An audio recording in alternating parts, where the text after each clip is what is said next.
시편 36편은 시편 1편과 아주 비슷한 다윗의 교훈시입니다. 교훈시라고 하는 것은 의인과 악인을 이렇게 구별해서 설명함으로 백성들을 의의 길로 인도하는 시인 겁니다. 시편 1편과 약간 다른 건 시편 1편은 의인을 먼저 다루고 그 다음에 악인을 다루는데, 예를 들어서 1편은 복 있는 사람은 악인의 꾀를 따르지 아니하고 죄인의 길에 서지 아니하며 오만한 자의 자리에 앉지 아니하, 악인은 그렇지 않으며, 이렇게 이제 전개가 되는데, 그런데 시편 36편은 악인을 먼저 다룹니다. 1절에 악인의 죄가 그의 마음속으로 이르기를 그의 눈에는 하나님을 두려워하는 빛이 없다 하니, 그러니까 악인의 특성 첫 번째는 뭐냐면 하나님을 두려워하지 않는다라는 것. 그러니까 그런 악한 일들을 서슴지 않고 하는 거겠죠. 악인이란 대체 누굴까? 그 단어부터 정의를 하면 표준이 없는 사람, 표준이 없는 이유는 그 마음에 하나님이 없기 때문입니다. 하나님의 존재를 믿지도 않고 하나님에 대한 두려움도 없고 경외함이라고는 전혀 찾아볼 수 없는 것이 바로 악인됨의 시작이에요. 왜냐하면 자기 자신이 하나님이기 때문에 그렇습니다. 하나님을 떠나서 자신을 지극히 높이는 것, 그게 바로 사탄의 장난이거든요. 거기에 사람들이 끌려다니는 것. 바벨탑 사건도 하나님을 두려워하지 않았기 때문에 나온 행동인 겁니다. 하나님처럼 높아지려는 교만감이 작동을 한 겁니다. 현대시대를 걱정하는 이유가 바로 여기에 있습니다.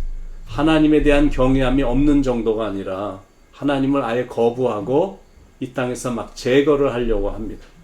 그래야 자기가 삶의 중심이 되기 때문에 그렇습니다. 악인의 특성 첫 번째, 하나님을 두려워하지 않는다. 악인의 특성 두 번째는 스스로 자랑한다라는 것. 2절에 그가 스스로 자랑하기를 자기의 죄악은 드러나지 아니하고 미워함을 받지도 아니하리라 하미로다. 얼마나 교만한지, 자기의 죄는 결코 드러나지 아니하고 드러나지도 않으니까 미워함, 징벌도 받지 않는다, 이렇게 생각합니다. 그러니까 그런 악한 죄도 아무렇지 않게 짓는 겁니다.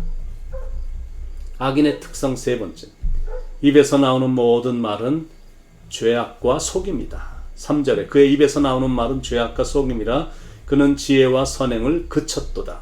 그는 지혜와 선행을 그쳤도다. 선행은 하나님을 기쁘시게 하는 행동이고 지혜는 하나님을 기쁘시게 하는 건데, 하나님을 경외하지 않으니까 지혜도 버렸고 의와 선을 행하는 것도 포기한 겁니다. 그러니까 우연히 실수로 악을 행하는 게 아니다라는, 계획적으로 악을 행하고 악을 즐기는 겁니다. 영적 교훈 첫 번째, 하나님을 떠나면 지혜도 떠난다. 여러분, 이건 분명한 사실입니다. 지혜로운 자는 결코 그런 악을 행하며 즐기지 않습니다. 하나님이 보고 계시는 게 그게 확실한데 그런 악한 일이 어떻게 가능하냐라는 거예요. 영적 교훈 두 번째, 하나님을 떠나면 악을 즐긴다라는 거예요. 4절에 그는 그의 침상에서 죄악을 꾀하며 스스로 악한 길에 서고 악을 거절하지 아니하는도다.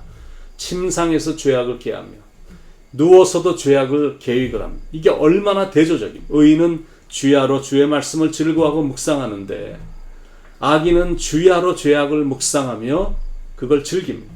스스로 악한 길에 서고 악을 거절하지 아니하는도다. 악을 선택했고 악을 대단히 인조해하고 있는 겁니다. 악인의 꾀를 따르며 죄인의 길에 서며 오만한 자의 자리에 앉아서 아주 즐기고 있는 것. 그러니까 하나님의 영이 그들과 함께 하질 않는 것.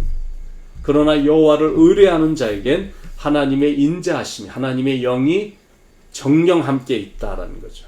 5절에 여호와여 주의 인자하심이 하늘에 있고, 7절 8절에도 하나님여 주의 인자하심이 어찌 그리 보배로우신지요. 사람들이 주의 날개 그늘 아래에 피하나이다. 그들이 주의 집에 있는 살찐 것으로 풍족할 것이라. 주께서 주의 복락의 강물을 마시게 하시리이다.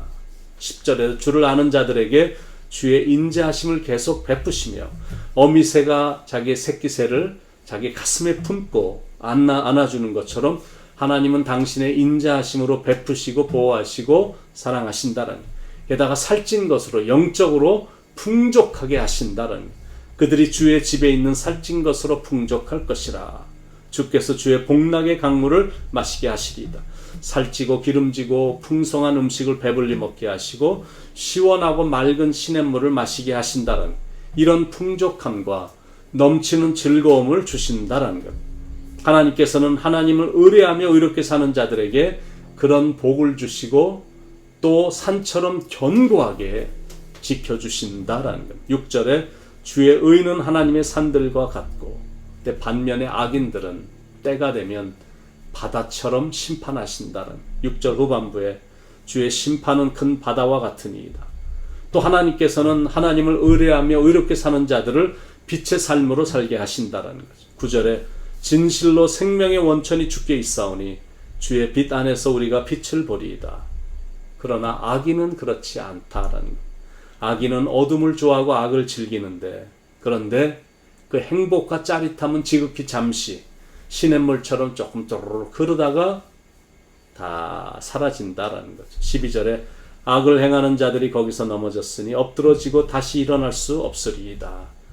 그래서 우리는 어떤 인생을 살아야 되는지 다윗의 시가 우리에게 교훈을 줍니다.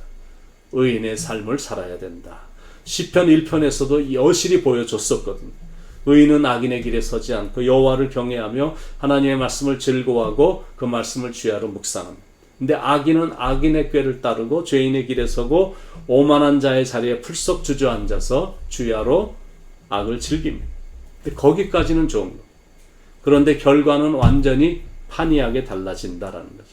의인은 시냇가에 심겨진 나무처럼 영구합니다. 가치가 있는 인생을 사는 겁니다. 하나님의 인자하심이 그 삶에 넘치고 어딜 가든지 보호함을 받고 풍성한 삶을 맛보며 빛 가운데로 걸어가며 광명 속에 사는 햇빛과 같은 인생이 된다는 거예요. 그러나 악인은 바람에 나는 겨처럼 지극히 순간성임, 전혀 가치가 없는 인생을 삽니다. 그러다가 하나님 앞에 섰을 때는 전혀 가치 없는 인생으로 평가가 돼서 의인의 회중에 들지 못하리로다. 의인의 길은 여호와께서 인정하시나 악인의 길은 망하리로다. 그러므로 우리는 보기에만 좋고 화려한 악인의 꾀를 쫓아가거나 스스로 교만해져서 복 없는 인생으로 전락하면 안 됩니다. 항상 주님을 두려워하고 경외하며 주님의 말씀을 가까이 하며 그 말씀을 즐겁게 생각하고 주님을 늘 바라보며 살아야 된다라는 거죠. 그게 최고의 축복의 길입니다. 예수님이 우리의 인생에서 최고의 롤 모델이시거든요. 그러니까 인자하시며 성실하신 예수님만 바라보며 그분이 걸어가셨던 그 길을 이렇게 따라서 가는 겁니다. 믿음의 주여 또 온전케 하신 이인 예수를 바라보자. 하늘처럼 그리고 바다처럼 변함이 없으신 예수님, 온전히 그분만 바라보며 의지하며 섬기며 사는 겁니다. 인생은 생각보다 대단히 빨리 지나갑니다.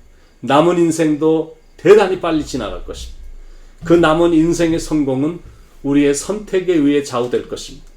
미국의 시인 가운데 로버트 프로스트라는 사람이 가지 않는 길이라는 짤막한 시를 썼는데 그 안에 이런 글이 있습니다. 숲속에 두 갈래 길이 있었습니다.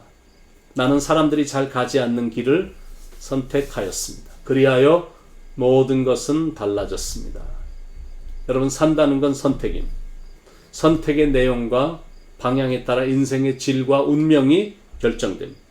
부정적인 생각 아니면 긍정적인 생각, 악인들과 어울려 다니는 인생 아니면 하나님의 사람들과 함께 모여 말씀 배우고 기도하는 인생, 복 없는 길 아니면 복된 길, 넓은 길 아니면 좁은 길, 멸망의 길 아니면 생명의 길, 심판의 길 아니면 은총의 길. 여러분은 어떤 길을 선택해서 가시겠습니까?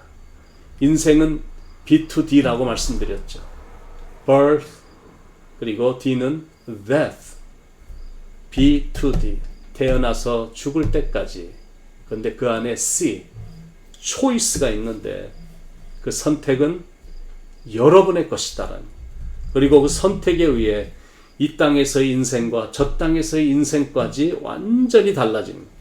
그러니까 말씀의 거울 앞에서 어긋난 길이 아닌 올바른 길, 올바른 선택을 해야 된다라는 거죠. 오늘도 내일도 남은 평생에 여러분이 한 그 지혜로운 선택으로 인해 복된 인생을 살아가시길 지혜의 근원 되시는 예수님의 이름으로 간절히 축원을 드립니다.